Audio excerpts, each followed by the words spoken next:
The old playground debates on who would win. Would Link destroy Mario? If you asked me and a friend, we would argue up and down he could using many of his weapons. But would we ever be able to fight them and find out? We never really took the idea serious, as most kids didn't at the time. But on April 26th of 1999, all that would come to a change when a certain Nintendo commercial would air around that time. Next thing I knew, I saw Mario not only holding the hands of DK and Yoshi, but was that Pikachu? Next thing I knew, Mario would be tripping Yoshi, as if to say, screw you man, even though it's been me dropping you off cliffs all these years. Then DK was swinging Pikachu by the tail. Then to top it all off, we end things with Yoshi knocking DK flat out with his hammer. I couldn't stop thinking about this and would replay it in my mind all day. Me and my brothers would announce anytime it aired just so we could get a glimpse at the gameplay. Finally, Nintendo Power would enter our lives and we would discover the Smash Brothers website, and with it, its very weird art style with little skits throughout. This was before we owned a computer of our own, so we found ourselves using the library during this time of our lives more than we ever would before. I remember seeing Ness and thinking it was Pinocchio. Yeah, to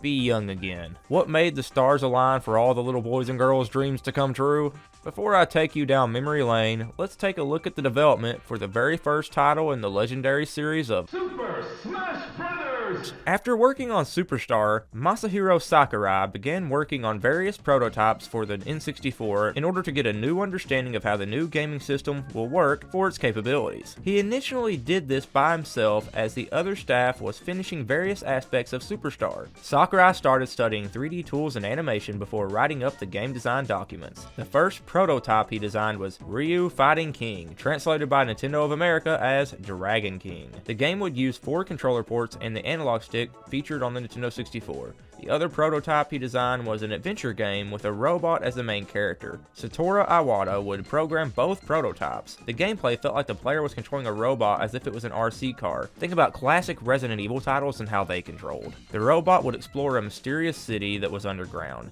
The mysterious city would only be accessible by a drill, and only the robot could enter it. The robot would need to hack into cameras around so the player could see further into the city. Super Smash Bros. Was developed by HAL Laboratory during 1998.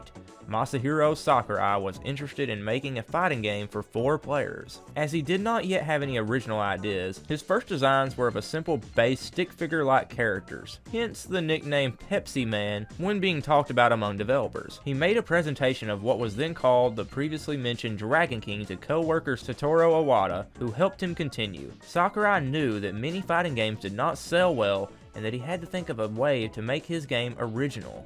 His first idea was to include famous Nintendo characters and put them in a fight. He knew Nintendo would not give permission. Matter of fact, Mr. Miyamoto had already declined it, but thanks to Mr. Iwata, Sakurai made a prototype of the game without sanction from Nintendo, and did not inform them until he was sure the game was well balanced. The prototype he presented featured Mario, Donkey Kong, Samus, and Fox as playable characters, and then it was approved. The music for Super Smash Bros. Was composed by Hirokazu Ando, and featured many themes from Nintendo's franchises they represented. The game would go on to include 12 playable characters from popular Nintendo franchises. 8 characters are initially playable, being that of Mario, Donkey Kong, Samus, Fox, Yoshi, Link, Pikachu, Kirby, and 4 additional characters can be unlocked, being that of Luigi, Captain Falcon, Ness, Jigglypuff.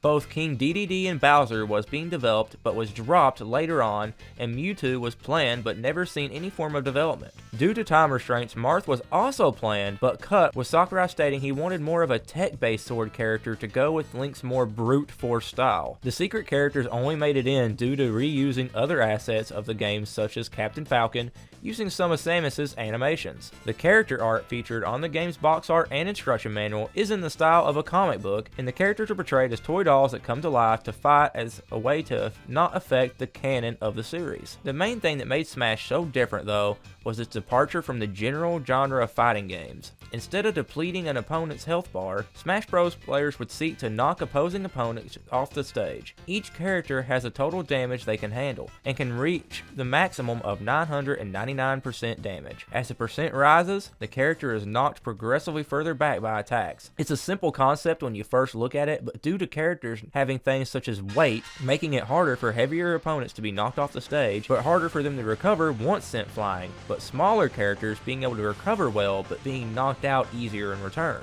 The final smash technique used in Super Smash Bros. Titles following, such as Brawl, was first planned for the 64 outing, as suggested by the files within the game's data, and had sound effects for the final smashes of Samus, Kirby, Fox, Pikachu, Captain Falcon, and Ness. Various weapons and power-ups can be used in battle to inflict damage, recover health, or dispense additional items. They fall randomly onto the stage in the form of items from Nintendo franchises such as Pokeballs with random Pokemon like Beedrills or Snorlax, Koopa Shells, and even a beam sword that had its sound effects swapped in the North American release of the game. Its original sound effects were more like lightsabers from the Star Wars series, but with the Phantom Menace releasing within the following year, it was decided to change the sounds to avoid any issues. This reminds me of my brother's all-time favorite anger phrase when playing Smash. Much like Sebula on episode 1, he would shout things out that sound much like it comes straight from his mouth. I remember the day we unlocked Ness, and I left the room for a moment to take out Grandma's trash, only to return to my brother standing above my cousin and my brother Steve, roaring the most common phrase you would ever hear him say from that day forward playing Smash, being that of Hito si waka. Apparently both my brother and cousin had picked Ness and declared him the best character, and proceeded to double team my brother in putting him in an unknown to that day anyway fit of rage that only Smash could produce, making him go on to suplex my cousin and throw my brother into the mirror across the room. I don't think that image will ever leave my mind. And that and another NES related memory of my cousin thinking PK Fire was EK Togo. Have fun with that one. The Japanese version also had its own punching and kicking sounds as well that would be replaced with more comic book-like sounds for the North American version. I'm guessing this was probably to go with more of the art design for the title. While games such as Mortal Kombat and Killer Instinct have players memorize complicated button input combinations, Super Smash Bros. Uses the same controls to access all moves for all characters. Characters are additionally not limited to only facing opponents, instead being allowed to move freely. The game focuses more on aerial and platforming skills than any other fighting game, with larger, more dynamic stages rather than a simple, flat platform. Smash Bros. Would also go on to add blocking and dodging mechanics along with grabbing and throwing, other characters being a thing as well. This made the game feel more like a side-scrolling platformer fused with a fighter, and something about that just screams Nintendo to us. That feeling would only be increased when you look at the level design. The 9 multiplayer stages are taken from and in the style of other Nintendo franchises such as Peach's Castle, Congo Jungle, Yoshi's Island, Dreamland, Sector Z, it was planned to be a satellite orbiting a star originally, Saffron City, Hyrule Castle, Mushroom Kingdom, and Planet Zebus. Players move within a two-dimensional plane. Stages are dynamic, ranging in simple moving platforms to dynamic alterations of the entire stage. Each stage offers unique gameplay and strategy, making the chosen stage an additional factor in the fight.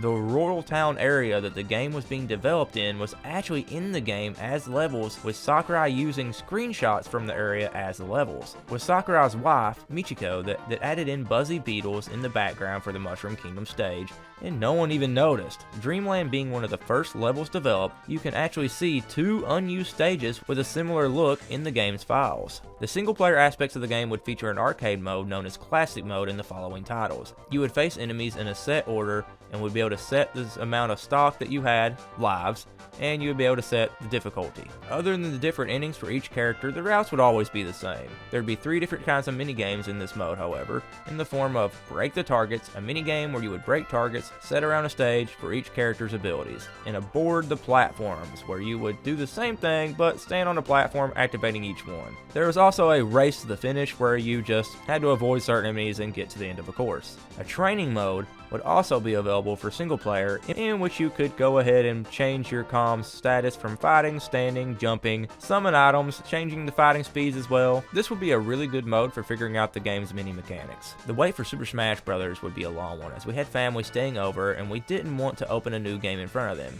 We was respectful in such ways, but the wait would consist of them picking up a hitchhiker who would go by the name of John. and stay in a tent in our backyard. I remember playing hide and go seek with him in the woods, later to find out that he was seriously trying to do something nasty with one of us. He would go on to do horrible things to someone in the town during his stay, and when he got back to Florida, he would go on to get arrested and put in prison for assault on 2 young boys. This has nothing to do with Smash, but it did remind me of the story, and like many of you, I'm sure games are like that. Obviously, we would be okay, and when we finally got our hands on Smash, the legacy would only grow from there. The only fights I ever had growing up was over Smash. Maybe some Mario Party at the side, but mostly Smash. Smash would be the centerpiece for so many of us growing up at the time. The gameplay wasn't as refined as it is now, but something about this title still holds a charm and a place with many gamers. No matter how many times someone tries to copy the Smash formula, it just never holds a candle to the real thing. With Metacritic sitting at a 7.9, Nintendo Power giving it a 7.7, IGN at an 8.5, and GameSpot at a 7.5, and going on to sell over 5 million copies worldwide by 2001, you can see that it obviously wasn't known as the legend it is today at that time. But we all seen the light at the end of the tunnel, and so did Nintendo, and you will see it as well as we continue this series with the next installment. Does my Smash memories match any of yours? Do you have any stories of your own? Feel free to share them in the comments below, and be on the lookout for more smashing history videos to come. As always, this has been Weekend Moblin saying, stay tuned, till next time.